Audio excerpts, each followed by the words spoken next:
Good afternoon, ladies and gentlemen. It is July 5th, 2017 at 1:11 p.m.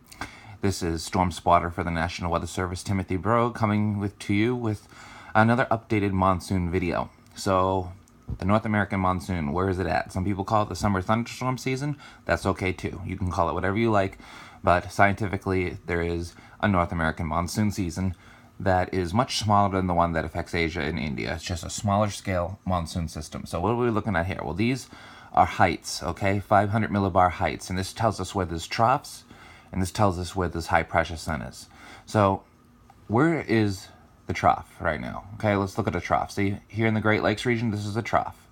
Okay, so we have a northwesterly flow bringing relatively cooler temperatures to parts of the Ohio Valley and Great Lakes region, as well as parts of New England. All right, so what about our weather here in the Southwest, which is this area here, right? This is where the North American monsoon is focused. So where is the North American monsoon or monsoon high? Well, it's actually right here. Here's the center of it, right over Utah and northern Arizona.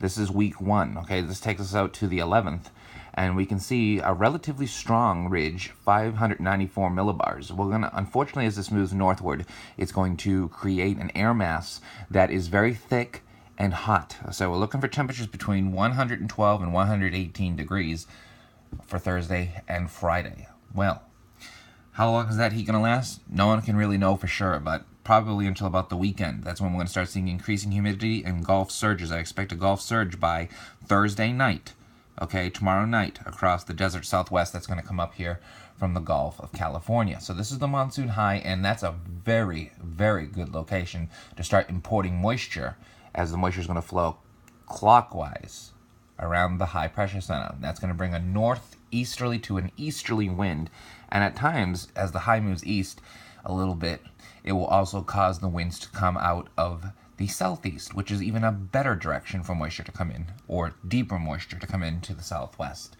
Okay, so let's look on week 2. Again, these are models. You can't take them too seriously. You don't want to, say that's it, okay? So this goes out to week 2 right now for this update. We'll take you out to week 2, and we'll see what we got going on. So let's look at week 2 and see where the high is across the area. All right, so where is the high now? This looks like a very different map, right? Well, it's not, but the graphic is different. So where's the high pressure? Let's try to see if we can find it. It's actually located over New Mexico at this point. New Mexico or the Four Corners region. This area right there. That is where the high is located, and this time it is weaker and is around 590 DMs or millibars across the area.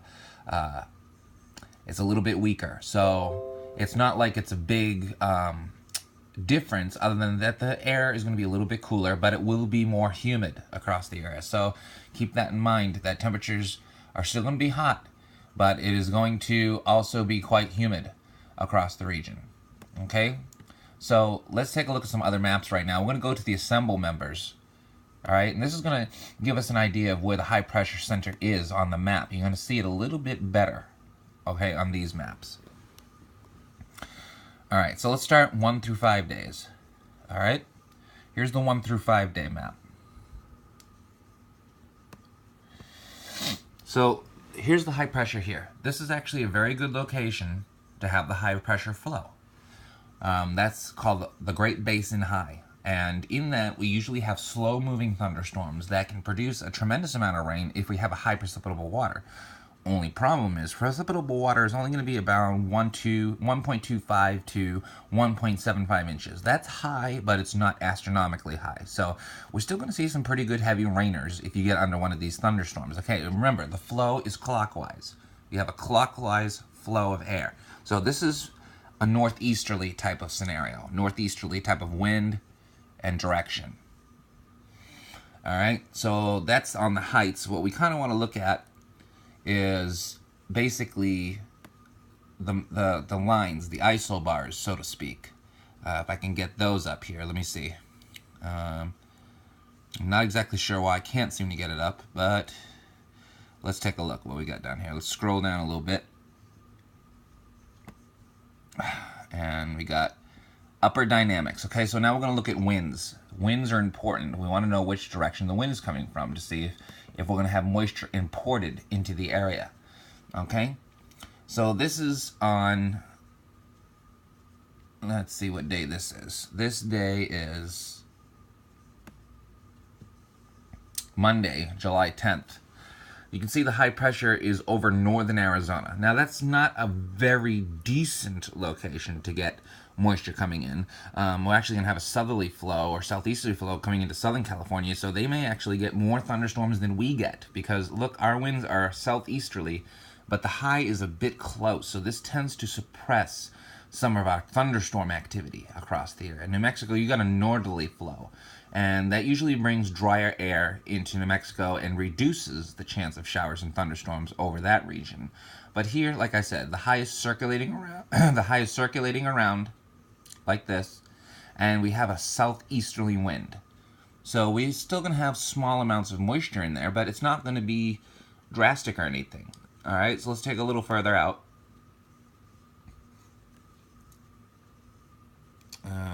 Going a little further out in time, we can see that the high pressure sets up in a better location. This is Monday, Tuesday time period, okay? So the 11th, we got a pretty decent circulation here, a nice southerly flow coming up into California, so it's going to be humid. A couple scattered showers and thunderstorms in Southern California. Even parts of San Diego could get some of those.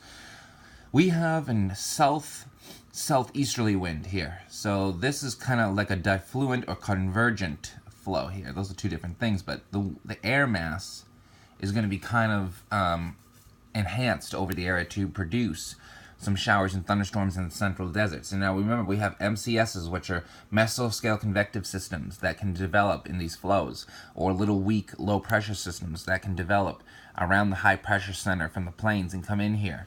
We call them inverted troughs. And what they do, there's actually evidence of an inverted trough here over the southern Texas and northern Mexico right there. That's an inverted trough.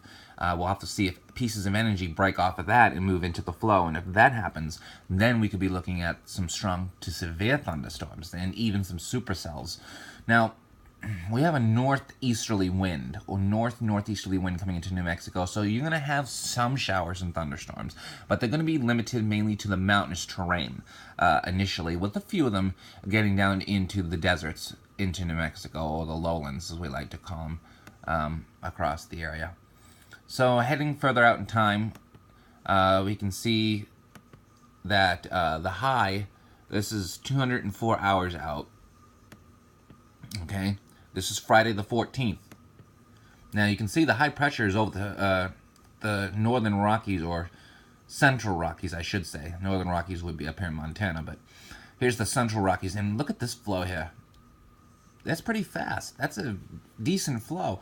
But the point is, are we going to have enough moisture here in the plains? Is there going to be enough moisture here? This is pretty green out here, because they've had some early summer rains. So this low-level moisture that's coming in, even though it's continental initially, may still pick up some disturbances in from the Midwest or the northern Great Lakes region and drag them all the way down into the Southwest. And that could set the stage for severe showers, severe thunderstorms across much of New Mexico and parts of Arizona, as we have an east-northeasterly wind coming in that direction right there. So that's a decent flow, high pressure in a relatively decent location. Okay, so let's go out a little further out in time and see what we got going on across the region.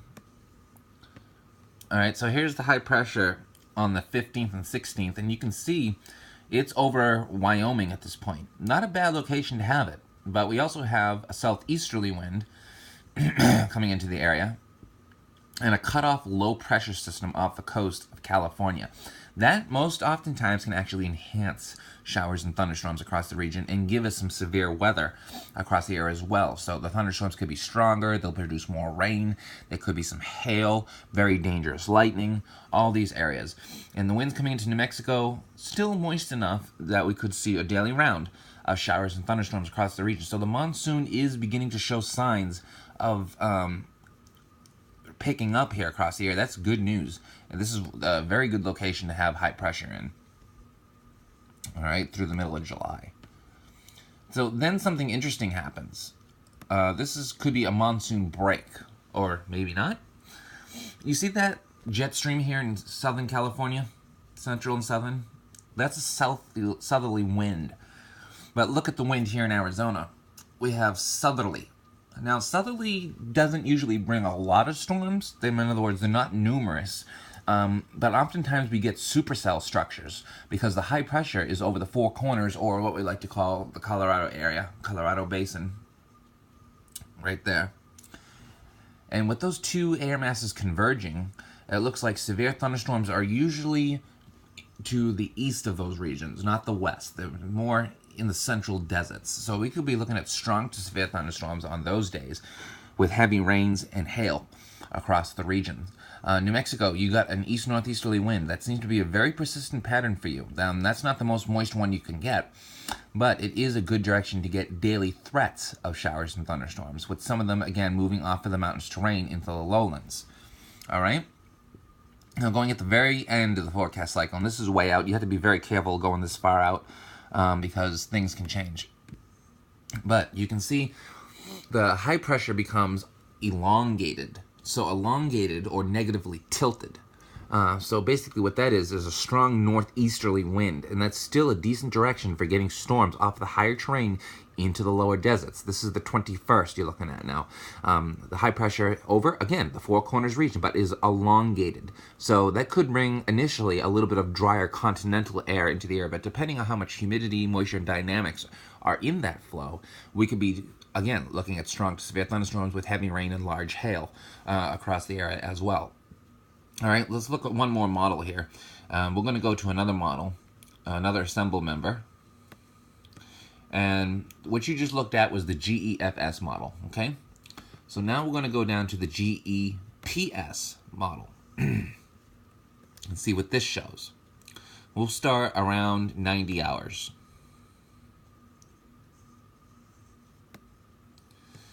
All right, so where's high pressure? Let's see if you guys can pick it out. Right here, that's correct. Northern Arizona. You can see we have an easterly wind. This is on the 6th, the 9th on Sunday. And you can see that there's a definite good flow of moisture coming in from the plains of New Mexico. Depending on how much moisture is there, we actually might be able to get some severe thunderstorms going with this little disturbances coming in around the high. That would actually be pretty good for us, hopefully. So again, you're looking at another model now. This is not the same model. All right, this is the GEPS. Oh, look at this one. Oh, this is very nice. When you see a high pressure like this and you see winds coming up into Arizona like that with the jet stream, watch out. You're in for a severe weather day, potentially across the area. Okay, this is... let's see what day this is. This is the Tuesday the 11th. And you can see high pressure over New Mexico, northern New Mexico, and south central Colorado. So, what are these little lows here? You see these lows? This one's your thermal low. But what is this? What is this little feature? That's what we call an inverted trough. That's correct, ladies and gentlemen. Inverted troughs can enhance showers and thunderstorms. And with this flow of air coming up into the southwest, all the way up in through Utah, we could be looking at strong to severe thunderstorms, even supercell characteristics to the storms, which would definitely bring severe weather across much of the southwest, depending on where these winds set up across the area. So we're going to have to keep it a close eye. There's definitely some severe weather days coming up around after the 11th, 10th or the 11th across the area. Going out 180 hours now, we can currently see where the high pressure is located. This is still a very good location. And look at those winds coming up right into Arizona. That is amazing. That is, if this model verifies, that is very good.